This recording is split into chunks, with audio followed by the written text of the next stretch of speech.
El archivo 666. La verdad oculta detrás de los códigos de barras. Prólogo. Lo encontré un martes por la mañana, justo cuando el sol comenzaba a filtrarse entre las rendijas de mi oficina en el viejo edificio del centro de la ciudad.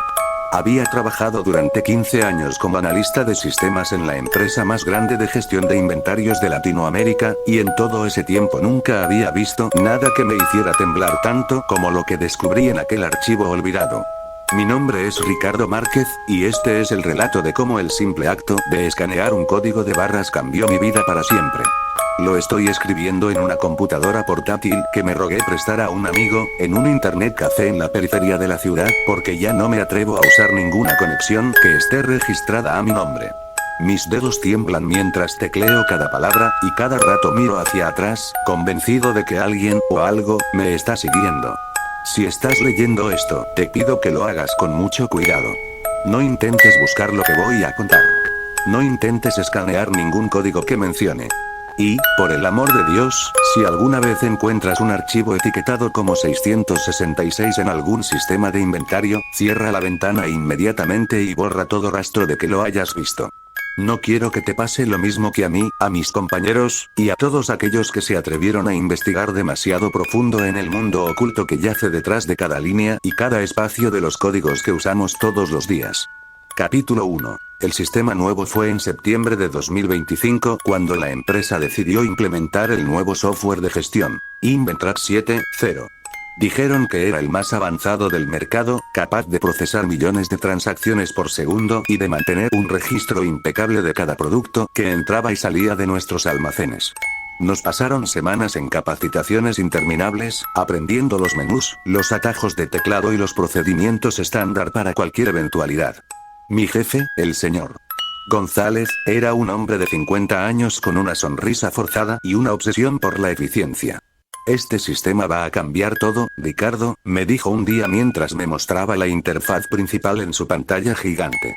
Ya no tendremos que preocuparnos por errores de inventario, por desajustes o por productos que desaparecen en el aire. Todo estará controlado, todo estará registrado. En un principio, tenía razón. Los primeros meses fueron como un sueño. Los escaneos eran más rápidos, los reportes se generaban en segundos y los niveles de inventario se mantenían precisos hasta el último artículo. Mis compañeros y yo estábamos contentos. Menos trabajo, menos estrés y la posibilidad de llegar a casa a tiempo para cenar con nuestras familias. Pero comenzaron los pequeños problemas. Al principio, eran cosas insignificantes. Un código de barras que no se leía bien, un producto que aparecía en dos ubicaciones diferentes al mismo tiempo, un reporte que mostraba números que no coincidían con los registros físicos. El equipo de soporte técnico dijo que era normal para un sistema nuevo, que solo necesitaban ajustar algunos parámetros y que pronto todo estaría perfecto. Yo no era el único que notaba las irregularidades. Marta, la encargada del almacén 3, vino a mi oficina una tarde con una cara preocupada.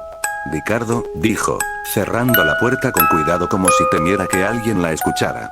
He estado escaneando productos desde hace 2 semanas, y hay algunos códigos que, bueno, que no son como los demás.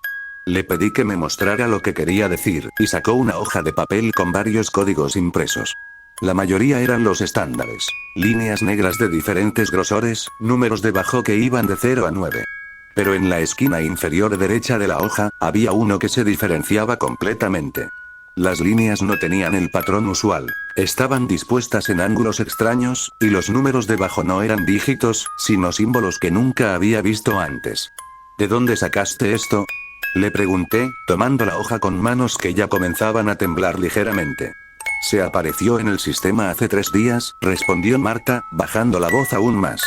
Cuando intento escanearlo, la pantalla se queda en negro por unos segundos y luego aparece un mensaje que dice archivo no disponible.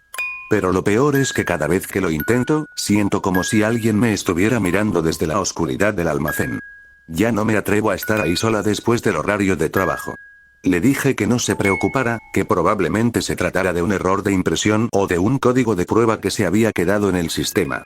Le prometí que investigaría y que le avisaría tan pronto como encontrara alguna explicación. Pero en mi interior, sabía que aquello no era normal. Decidí esperar hasta que se fuera y luego revisar los registros del sistema por mi cuenta. Cuando la oficina se quedó vacía y solo quedaban los ruidos del aire acondicionado y el zumbido de los servidores, abrí el software y busqué el código que Marta me había mostrado. Lo encontré en la base de datos, registrado como un producto sin nombre, sin descripción y sin precio. El único dato que aparecía era un número de identificación interno, 666-000-111. Curioso, decidí acceder a la carpeta donde se almacenaban los archivos adicionales de cada producto. Normalmente, ahí había fotografías, especificaciones técnicas y documentos de calidad. Pero cuando hice clic en el enlace correspondiente al código 666-000-111, la pantalla se volvió negra como Marta había dicho. Pero esta vez, no apareció ningún mensaje. En cambio, después de unos 10 segundos de oscuridad absoluta, comenzó a mostrar texto blanco sobre fondo negro, letra por letra, como si alguien estuviera tecleando en tiempo real. ¿Por qué buscas lo que no debería ser encontrado? Me quedé helado en mi asiento. No había programado nada de eso en el sistema. Nadie en la empresa sabía que yo estaba revisando ese código en ese momento. ¿Cómo podía el sistema estar preguntándome algo así? Intenté cerrar la ventana, pero el ratón no respondía. Intenté usar los atajos de teclado, pero nada funcionaba. El texto seguía en la pantalla, y luego apareció una nueva línea. Ahora que has encontrado el camino, no puedes retroceder. De repente, las luces de la oficina se apagaron de golpe. Quedé en la oscuridad, con solo la luz de la pantalla iluminando mi rostro. Escuché un ruido extraño proveniente del pasillo, como pasos lentos y pesados, pero sin hacer sonar el suelo. Se acercaban cada vez más a mi oficina. Con todas mis fuerzas, logré desconectar el cable de alimentación de la computadora. La pantalla se apagó, y me quedé en completa oscuridad. Los pasos se detuvieron justo fuera de mi puerta. Sentí como si una presencia invisible estuviera de pie ahí, de pie del otro lado, esperando. Pasaron varios minutos que se sintieron como horas. Finalmente, los pasos comenzaron a alejarse, y poco después las luces volvieron a encenderse. No me atreví a volver a conectar la computadora. Cogí mi cartera y salí corriendo de la oficina, sin importar que dejara todo desordenado.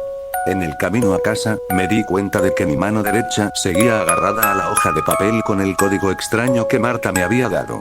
Llegué a mi departamento temblando. Mi esposa, Ana, me encontró en la puerta con una cara de preocupación. ¿Qué te pasa, cariño?, me preguntó, poniéndome una mano en el hombro. Estás pálido como un fantasma. No le conté nada de lo que había pasado. No quería preocuparla, y además, ¿quién creería que un sistema de inventario había escrito mensajes en la pantalla y que había escuchado pasos extraños en la oficina vacía? Decidí decirle que había sido un día muy largo y que estaba cansado. Me fui directo al baño, me lavé la cara con agua fría y me miré en el espejo. Lo que vi me hizo retroceder un paso. Mis ojos estaban llenos de un miedo que no había sentido nunca antes, y en mi cuello había una marca roja, como si alguien me hubiera tocado con los dedos fríos. Me acosté temprano, pero no pude dormir. Cada ruido del edificio me hacía saltar en la cama, convencido de que la presencia de la oficina había seguido hasta mi casa. Pasé toda la noche mirando el techo, pensando en el código de barras, en el mensaje en la pantalla y en los pasos en el pasillo. Al final, decidí que al día siguiente hablaría con el señor González y le contaría todo. Tal vez él sabría qué hacer, o tal vez podría llamar a los desarrolladores del software para que revisaran el sistema. Pero cuando llegué a la oficina al día siguiente, me encontré con una sorpresa terrible. Capítulo 2. La desaparición de Marta. La oficina estaba en completo caos. Los equipos de soporte técnico corrían de un lado a otro, los teléfonos sonaban sin parar y el señor González estaba en su despacho con la puerta abierta, hablando por teléfono con alguien en voz alta. Cuando me vio entrar, me hizo una señal para que lo acompañara. Ricardo, tenemos un problema grave, dijo tan pronto como colgó el teléfono. Marta no ha aparecido desde ayer por la tarde. Su familia la ha reportado como desaparecida, y los guardias de seguridad dicen que la vieron salir del edificio justo después de que tú te fueras, pero después de eso, nadie la ha vuelto a ver. Sentí como si el aire se me quedara en los pulmones. Marta era la única persona que sabía que yo estaba investigando el código extraño. Había pasado algo con ella porque había visto lo mismo que yo. Además, continuó el señor González, han revisado los registros del sistema y han encontrado que justo antes de desaparecer, ella había intentado escanear un código de barras que no existe en nuestra base de datos. Parece que el sistema registró una actividad extraña en su terminal en el momento exacto en que se fue.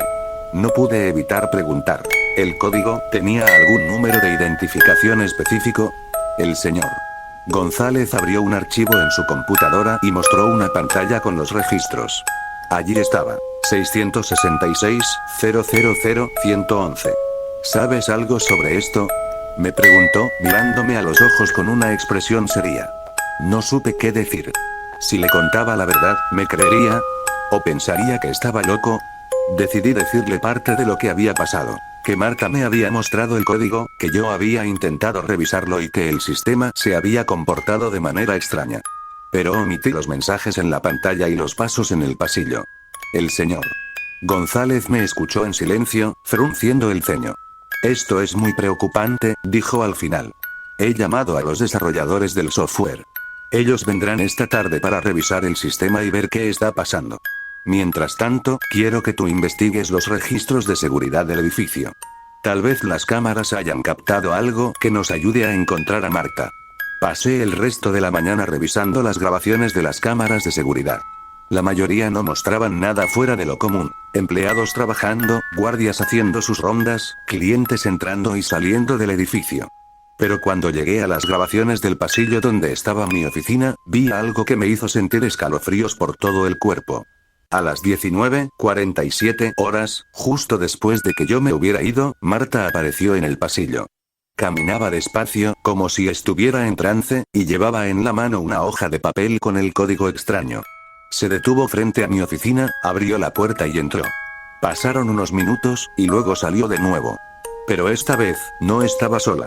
Detrás de ella caminaba una figura alta y delgada, completamente vestida de negro. No se veía su rostro. Parecía estar cubierto por una capucha o por algo que no permitía distinguir ningún rasgo. Los pasos de la figura eran lentos y pesados, justo como los que yo había escuchado la noche anterior. Marta caminaba a su lado, sin mirar hacia atrás, como si estuviera siendo controlada por ella. Juntos, se dirigieron hacia la puerta de emergencia del edificio, que normalmente permanece cerrada y solo se abre en caso de incendio o evacuación. La figura extendió una mano, y la puerta se abrió sola. Luego, ambos desaparecieron por ella. Cuando revisé las grabaciones de la cámara que estaba fuera de esa puerta, no aparecía nada.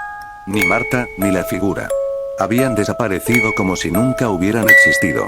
Mientras miraba la grabación una y otra vez, intentando encontrar algún detalle que me ayudara a entender lo que había pasado, escuché un ruido detrás de mí. Me giré rápidamente, y vi a uno de los desarrolladores del software parado en la puerta de la sala de seguridad. Era un hombre joven, con gafas y una expresión seria en el rostro. ¿Eres Ricardo Márquez?, preguntó con una voz monocorde. Sí, soy yo, respondí, cerrando la pantalla de la computadora con rapidez. No quería que viera lo que estaba viendo. Soy el ingeniero Pérez. He venido a revisar el sistema. El señor González me dijo que tú eres el que más sabe sobre cómo funciona nuestro software en esta oficina. Necesito que me ayudes a acceder a los registros donde apareció el código 666-000-111. Me levanté y lo acompañé a mi oficina. Mientras caminábamos por el pasillo, noté que él no hacía ningún ruido al caminar. Sus pies parecían flotar sobre el suelo. Intenté no pensar en ello, pero la imagen de la figura en la grabación seguía en mi mente. En mi oficina, encendí la computadora y abrí el sistema. El ingeniero Pérez se acercó a la pantalla y comenzó a teclear rápidamente. Vi cómo accedía a menús que yo no sabía que existían, cómo modificaba parámetros que nunca había visto antes. Parecía conocer el sistema mejor que los propios diseñadores. ¿Qué estás haciendo?, le pregunté después de unos minutos. Estoy buscando la fuente del código extraño, respondió sin mirarme. Parece que se ha introducido en el sistema desde una ubicación externa, pero no logro rastrear de dónde viene. Es como si estuviera oculto en algún lugar que no debería existir. Mientras hablaba, la pantalla comenzó a mostrar los mismos mensajes que yo había visto la noche anterior. ¿Por qué buscas lo que no debería ser encontrado? Ahora que has encontrado el camino, no puedes retroceder. El ingeniero Pérez se quedó inmóvil, mirando la pantalla. Luego, giró la cabeza hacia mí, y vi que sus ojos no tenían iris ni pupila. Eran completamente negros, como pozos sin fondo. ¿Te has preguntado qué hay detrás de los códigos de barras?, dijo con una voz que ya no era la suya. Todos creen que son solo líneas y números, pero en realidad son portales. Portales a lugares donde los seres humanos no deberían ir. Me di cuenta de que estaba en peligro. Intenté salir corriendo de la oficina, pero la puerta se cerró sola y se bloqueó. El ingeniero Pérez se acercó a mí lentamente, con esos ojos negros que parecían atraerme hacia ellos. El código 666 es el más antiguo de todos, continuó, acercándose cada vez más. Fue creado por civilizaciones que existieron mucho antes que nosotros, civilizaciones que conocían los secretos del universo.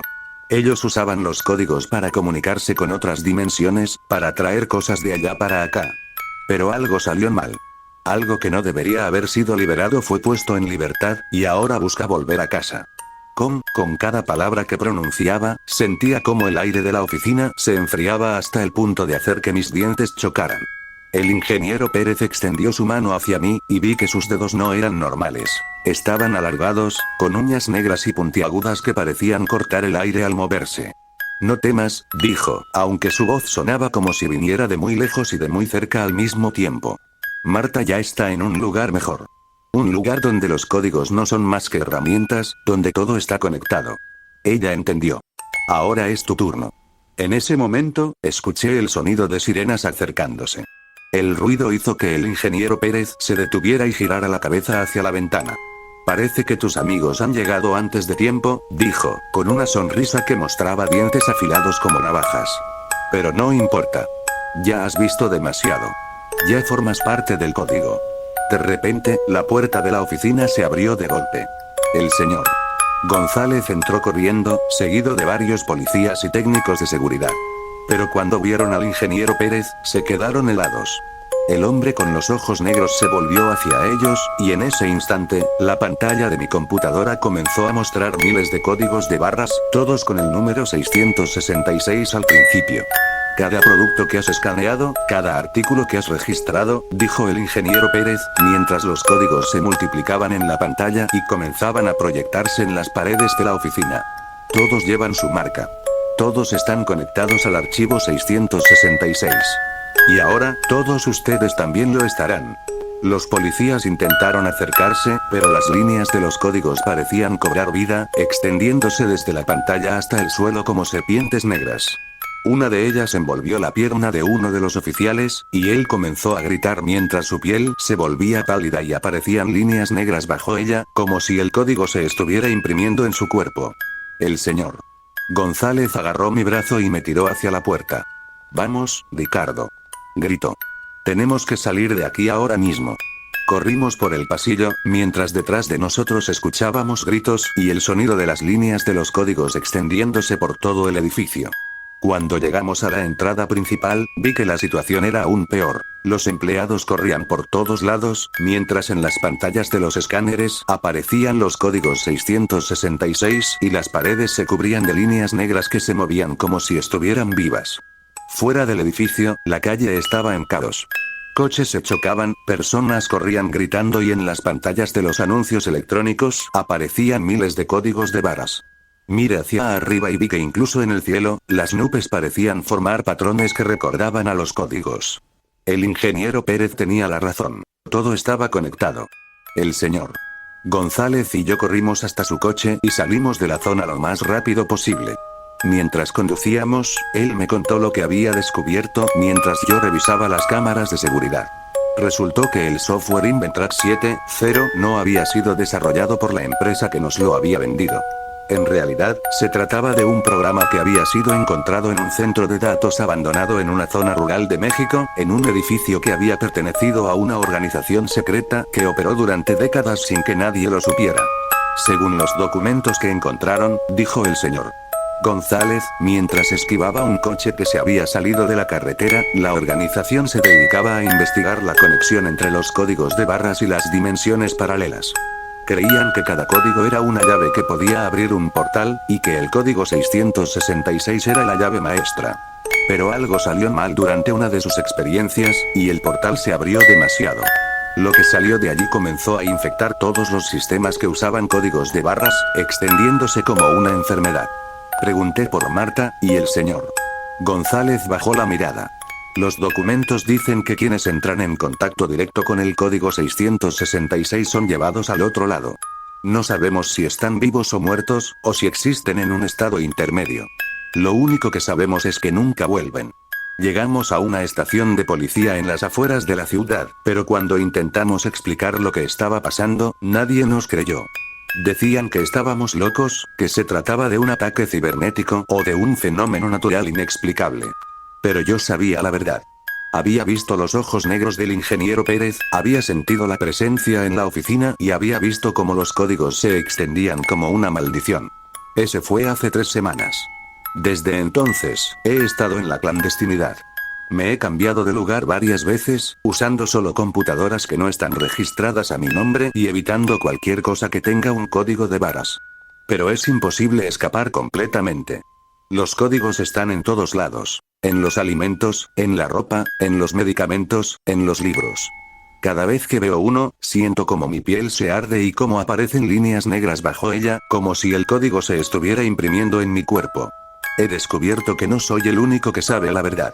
Hay grupos pequeños de personas en todo el mundo que han investigado el archivo 666 y que intentan encontrar una manera de cerrar los portales antes de que sea demasiado tarde. Me he contactado con algunos de ellos, y ellos me han contado cosas que me hacen temblar. Dicen que el fenómeno está extendiéndose cada vez más rápido, que cada día más personas desaparecen o se ven infectadas por los códigos. Dicen que el portal se abrirá completamente en la fecha que aparece en el código principal, el 6 de junio de 2026. Solo quedan 3 meses. Ahora estoy escribiendo esto en un internet café en un pueblo pequeño en las montañas de Tlaxcala. He visto que incluso aquí, en los puestos de comida y en las tiendas de abarrotes, los códigos de barras comienzan a cambiar, adoptando el patrón extraño que vi por primera vez en la oficina. La presencia que me siguió desde aquel día todavía está conmigo. La siento cada vez que me giro demasiado rápido, cada vez que apago la luz para dormir. Sé que pronto vendrá por mí, como se llevó a Marta y a tantos otros. Pero antes de que eso pase, necesito que sepas la verdad. Necesito que compartas esta historia con quien puedas, aunque muchos no te crean. Porque si no hacemos algo, el día 6 de junio de 2026, todos los códigos de barras del mundo se activarán al mismo tiempo, y lo que está en el otro lado vendrá a tomar lo que considera suyo. Si alguna vez encuentras un código de barras con el número 666 al principio, no lo escanees. No lo toques. No lo mires por demasiado tiempo. Corre lo más rápido que puedas y trata de olvidar que lo has visto. Porque una vez que el código te ve a ti, ya no puedes escapar. Estoy escribiendo la última línea de este relato cuando escucho un sonido detrás de mí. Es el sonido de un escáner que se activa. Miro hacia atrás y veo al camarero del internet café, sosteniendo un código de barras en la mano. Sus ojos están completamente negros. ¿Te has preguntado qué hay detrás de los códigos de barras? Me dice con una voz que no es la suya. Ya no tengo tiempo de terminar esto. Ya no tengo tiempo de escapar. El código me ha encontrado. PD. Si estás leyendo esto, significa que he logrado enviarlo antes de que me llevaran. No intentes buscarme. No intentes buscar el archivo 666. Solo, cuida tus códigos. Fin.